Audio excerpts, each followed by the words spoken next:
Welcome to the Lisa Show Creativity series, and I am so excited for this episode. It is the first time on the Lisa Show that we've invited a baby. Yes. How has it taken us this long to invite a baby on the Lisa Show? I don't know. It's my mistake, but it has been remedied here today. Especially in our creativity series, you have to talk about babies are born creative. We're all born creative. We're going to be talking about this, in our creativity series with our guest, Emilie, my friend. Thank you for being here. And thank you most importantly for bringing the first baby on the Lisa Show. Oh my gosh, it's my pleasure. I made her so I could bring her here. I do want to say to people who are listening to the podcast, you're going to want to go over to YouTube.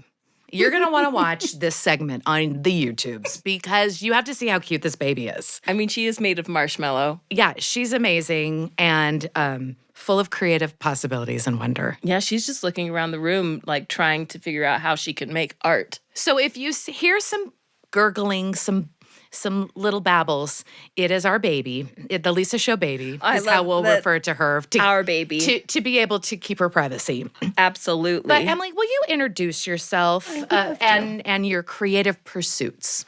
Sure. My name's Emilie Starr. I am one of the hosts on Random Acts with Lisa. And I am a singer and an actress. And I work for the state promoting arts and artists. And I honestly try and be creative in every aspect of my life. I'm married to a very creative artist as well. So we're just a big old family of creative people. I love that. In our series, we've talked a lot about creativity from different perspectives, how people sort of push through an imposter syndrome, how they push through creating mediocre or bad art and allowing themselves to do that in order to really find the benefits of it, how you teach creativity, how you just live it in your everyday life. So we talked a lot about that for this particular episode, and because I have you here, you do so many different kinds of creative endeavors, and now you're trying to promote it into the community. And I'm so curious as to what that's like. Well, I truly believe that creativity is very important, but we also need to remember that these people who are creative also need to eat. Yeah. It's the artists that you constantly see, whether it's on a stage or you're enjoying their artwork, they're always the first to be thanked and often the last to be paid. Ooh, and that's so true. It's true. And so creating an environment where we do pay our artists for their work, that's where my work comes in with Utah Division of Arts and Museums, which is one of my many, many, many joy jobs. And we serve the artistic community by providing grant money and particularly individual artist grants and fellowships so that artists can pay themselves. And that's pretty much what I do. And I can tell that you're so passionate about it. And unless you've participated in it or been the recipient of it, you might miss the role that has of being able to do a creative pursuit, something that you're passionate about, that you feel like really benefits individuals and societies, unless you've really done it. So for those who maybe don't have experience with that, what kind of benefit do you see that that creativity and the arts brings to a community, not just an individual? So I think that creativity brings community together. It's like when you make a meal, that creative pursuit of making that meal brings people to that table. You have conversations that you wouldn't have. Art does the exact same thing. It brings different communities together. It builds bridges. So when you go to, say, Mondays in the Park, which is a free concert that our organization puts on every summer, you can go to these concerts and you can meet new people who are enjoying this artwork that is these live performances that are happening. It brings people together, and you might meet other people in your community that you live so close to, you never knew. It's just wonderful, isn't it? She says, amen. Amen to that. I mean, I think on a broad scale, that's absolutely true, and probably more than we think it is, right? I remember when I moved to a new strange town in England, and I didn't know anybody, and I was the weird, loud American, as you can imagine. You were very fancy. And I fancy. remember. They just could not figure out everywhere I went. Why are you here? What are you doing? And it was so that my late husband could get a degree in Shakespeare. And they were like, why would you want that? Like, no one was like, oh, that's so wonderful. Everyone was like, come Only again. in the United States would we think that it's wonderful. Right? I Yeah. love these sounds. And it was so funny. I needed friends so badly as an extroverted mother of 2 little toddlers. And I needed to talk to people. And what did I talk to people about? The latest movie, the latest TV show. Buffy the Vampire Slayer. 100%. I listened to your show. Yeah, thank you. And thank you for that reference. And Buffy. Big Brother. Oh And my all gosh, these yes. shows and these storylines and the art, and then I could talk to them about the city, and I could talk to them about the architecture and But it ask opens questions. the door. And it opened the door for me to be able to talk to people, and I really did feel like I could become part of the community by saying I care about the things that you care about, and I do think that the creative pursuits bring that. Yeah. And I think too that it can teach you something about your community that you never knew, like the different cultures that live in your community.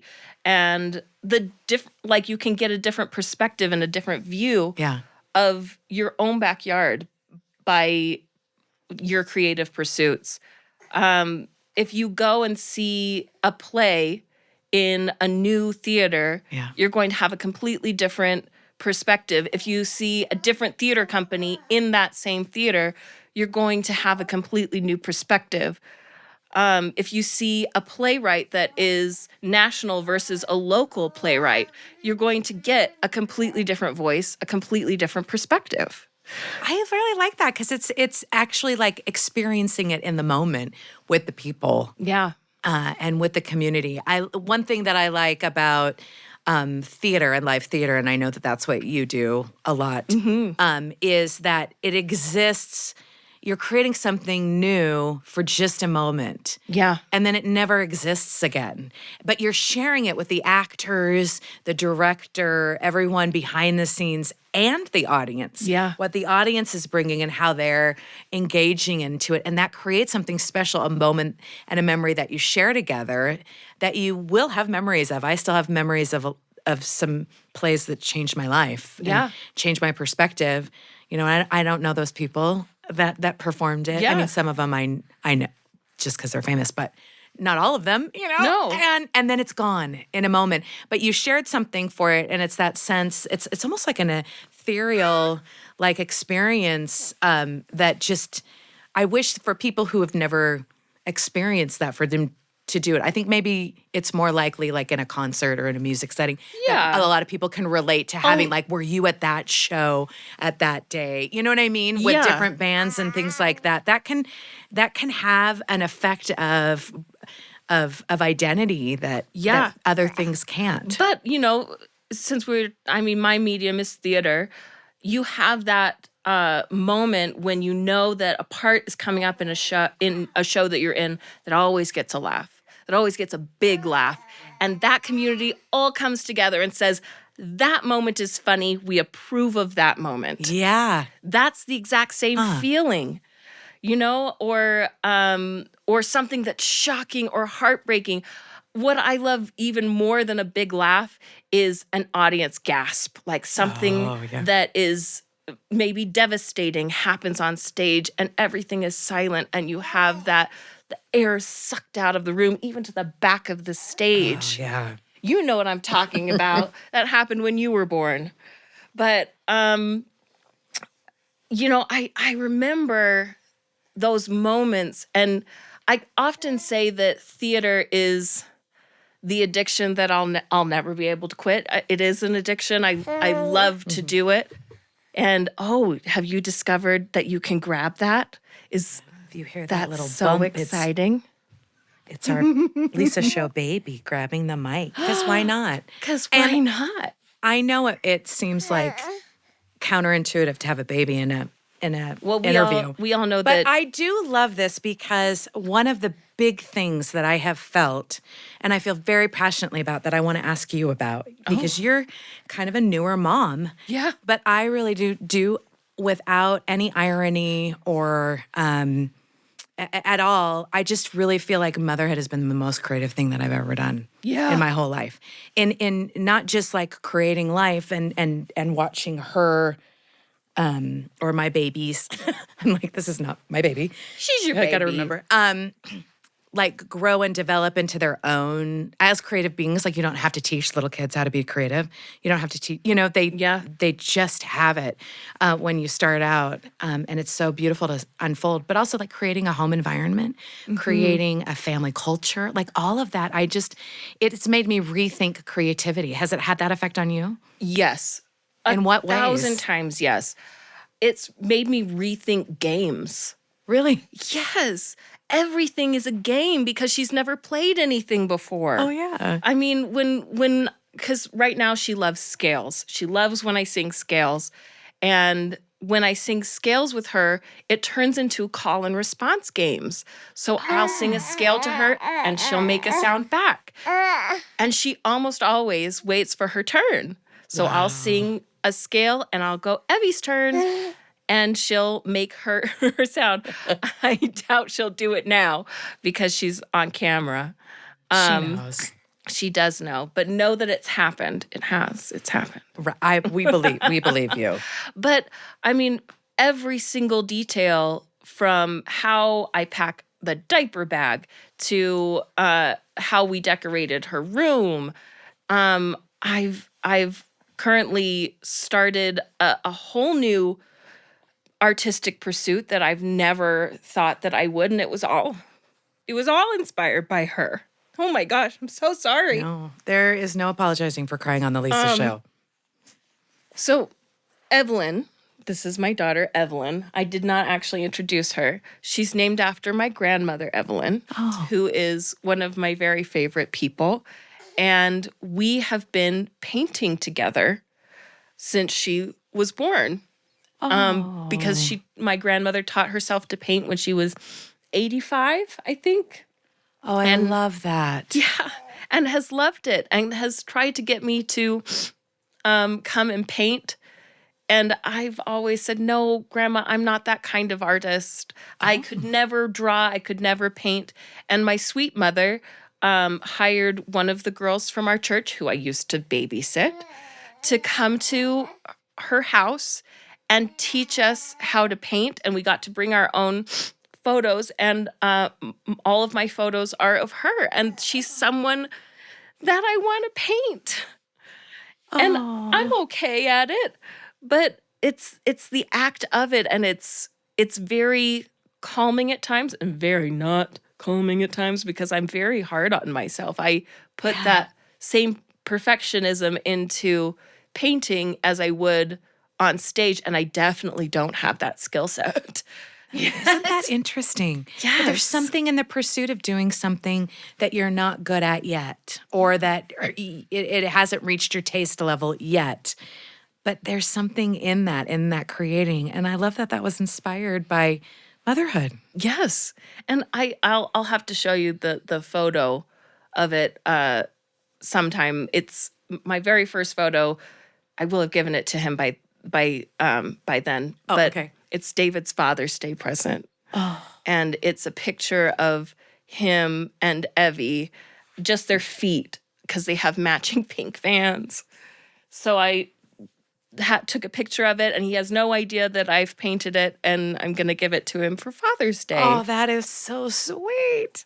It's really been one of the best. I hope I've kept the secret well that I've ever done. And it's so nice because every Wednesday I know that either my mother is going to take Evie or David is going to take Evie, and I get to have 2 hours with my grandma to just be creative and paint. We've been having these conversations about how creativity creates connection just so effortlessly. Yeah. And I can't believe that I've missed the connection of the intergenerational ties that it can bind together. And as you're talking about your grandmother, I'm naturally thinking about my grandmother who taught me how to sketch. Yeah. She, and I would visit her home.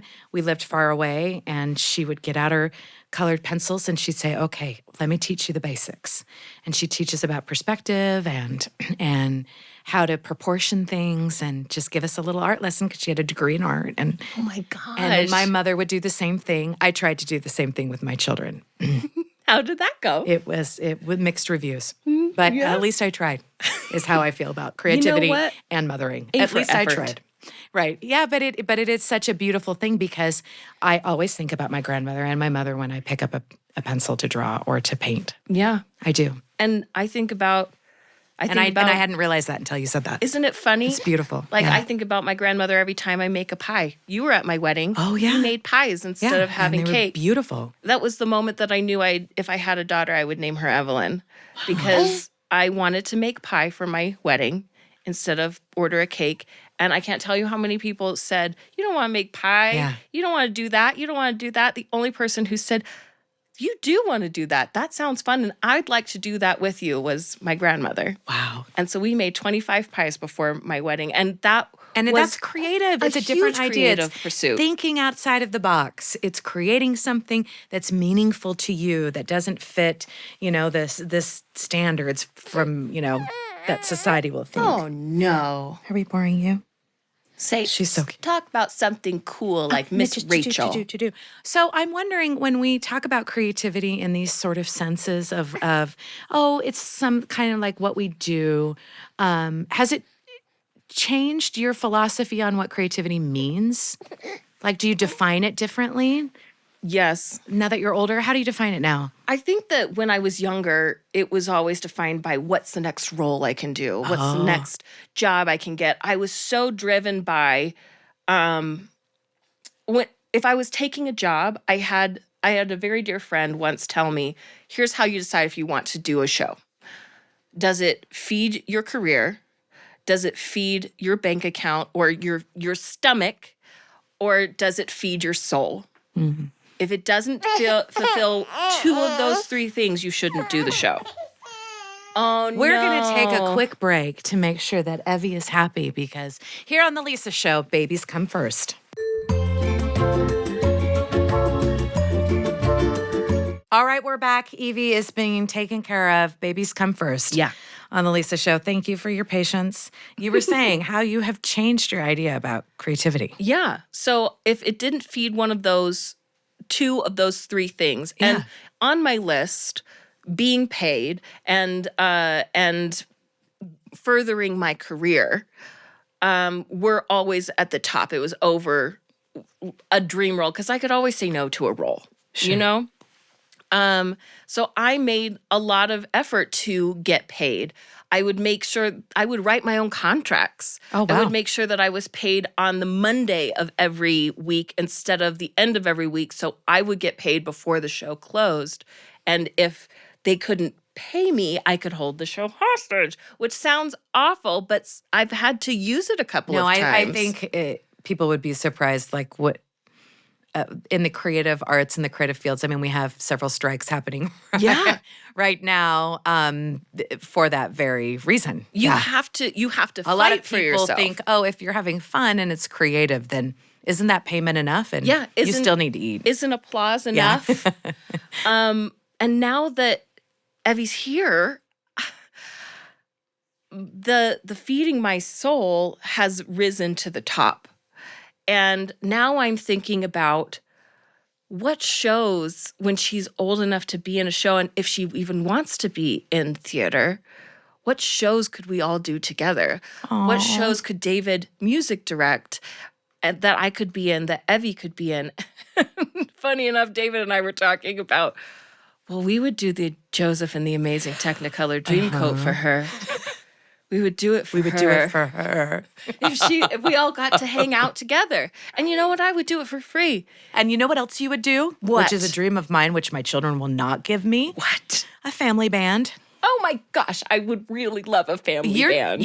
It's still on the horizon for you. Don't give up hope. Thank you. Lean more into that than I did. I mean, they will definitely have to play David plays all of the instruments. Yeah, see, that's what I'm saying. You could do it tomorrow. Yeah, and we could just build it all in his studio, and he could play all the... It's just so fun to think about the possibilities, because when you're talking about something creative, there is that room for you guys to be individuals, to do your own thing. Yeah, or new things that we're doing together. David and I very rarely would just sing at home. Really? I know that sounds so surprising, but it was my job, Oh, and sure. same with David too. Like, he very rarely would play the piano at home. Like, if he was playing the piano and I came home, I would sit at the bottom of the stairs and just listen to him as quietly as I could, because if I walked upstairs, he would stop. That's just the way that we are, And now that she's here, we're constantly singing to her. We've written a whole baby album of stupid songs. It's just so much fun to be creative. I mean, they all revolve around having to change her diaper. Yeah, of course. But it's so much fun. And David wants to take it a step further and record them in the studio and have so much fun together. And I knew that we'd have fun as a family, but I didn't realize truly how creativity played into it until she was here. And that natural want to share the creative things that we love with her. Oh, wow. From the moment her ears were out of my body. We only have time for one question, and I wanted to ask you about what kind of connection that creativity has to your spirituality. Oh my gosh, creativity is my spirituality.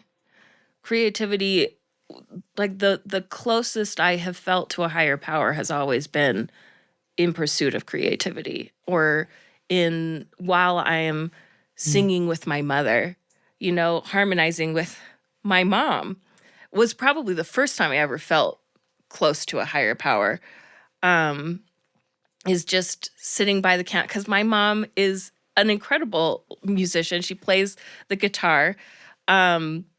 She's your ears are burning. My mom's in the room because she's our childcare as well. But we would always sit around the campfire and sing church songs and sing camp songs, and were they Lutheran hymns? What they were, just beautiful folk songs. And my mom has always been really good at finding and making up a harmony, and listening to those harmonies happen while also making them is the closest to higher power that I think I'll ever feel. It's when I feel the most light. It's where I go to feel connection to spirituality. And or when you listen to like a really good rock song. Like, anytime I listen to Billy Joel's Italian Restaurants, I have an out-of-body experience. I don't know if I'm allowed to actually mention a real song, but absolutely. It's music in particular can transport you to a completely different place without you even realizing it. And you don't realize that you went there until you've come back and the music has stopped. Yeah. And it's important to remember those kinds of things. Yeah. I love that we've been able to have a really good conversation about connection with this, and your experience in so many different creative fields, I know has personally brought a lot of like joy and meaning to people's lives. I've seen it. I've seen the things that you've done, and to see you as a mother and the joy that it's brought, it is absolutely within that same vein of the creative arts. And it's so obvious to me. Thank you for letting me share your baby. Because as you know, gosh. I don't have a baby anymore. My pleasure. And I want one. Anytime you want her here, she's Just only to borrow. gonna get like chunky and cuter. But what a great, like a loving example of pure like innocence and love and all good things that I think that we forget about when we talk about, especially when it's your job, when we talk about creativity and this is what Yeah. I'm going to do and da, da, da, da, we forget like that wonderment of it. And Yeah. and I think Evie really reminds us of that as well. And that joy in motherhood and being a parent and creating, you know, a kind of a life and an environment for our And children. life around the arts, because art brings joy. Yeah, and art it's worth is it. joy. It is. It's truly worth it. Whatever your medium is, bring some sort of art into your life. Yeah. Because art is creative. Whether your medium is cooking or building or singing, whatever it is, if you're good at it, if you're bad at it, it doesn't Doesn't matter. matter. The fact is, the point is that you are creating. Yeah. And I do have a question for you. I know that we're running yeah, down sure. on time. I am a really big fan of the show. Thank you. Does this mean that I am on the Council of Moms? Yes, I would like to officially announce Emilie Starr is on the Council of Moms. Thank you. Congratulations. Thank you. Thank you for being here. This has really been a groundbreaking episode of The Lisa Show. In particular, our creativity series, our first baby, a newly acquired mother on the council. It's been a lot, so I hope that you will like, subscribe, share, all the things everyone needs you to do to keep creating. and check out the other episodes in our creativity series. Thank you for watching.